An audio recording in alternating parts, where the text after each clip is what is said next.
Bonjour, je m'appelle Gabriel, j'ai 31 ans, je travaille chez Conto depuis un peu plus d'un an et je suis lead développeur back-end pour l'équipe Ledger. Il y a 3 raisons qui m'ont poussé à rejoindre Conto. La première, c'est l'approche très ambitieuse.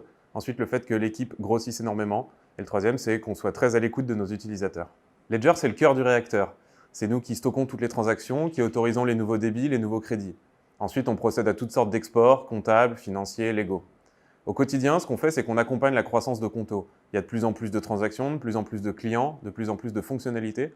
Et notre métier, c'est que dans tout ça, les clients continuent à avoir un service bancaire qui soit de bonne qualité, rapide et efficace. On a beaucoup de rituels communs avec les autres entreprises du secteur. J'aimerais mettre l'accent sur 2 spécificités chez Conto. La première, c'est les dive-in. On écrit un document technique assez précis avant de commencer à coder sur la manière dont on va développer la feature et pourquoi on le fait comme ça.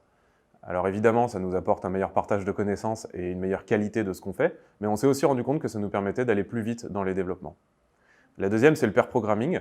Alors c'est pas au sens travailler sur le même écran forcément ou sur le même poste, mais on s'est rendu compte que si jamais sur toutes les features, il y avait des binômes qui travaillaient ensemble, et bien pareil, ça permettait de réduire le nombre de bugs et bien sûr d'augmenter le partage de connaissances.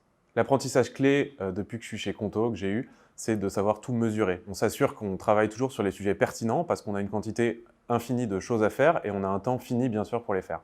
Donc on mesure le gain et le coût de tout ce qu'on fait pour être sûr que nos sujets sont pertinents.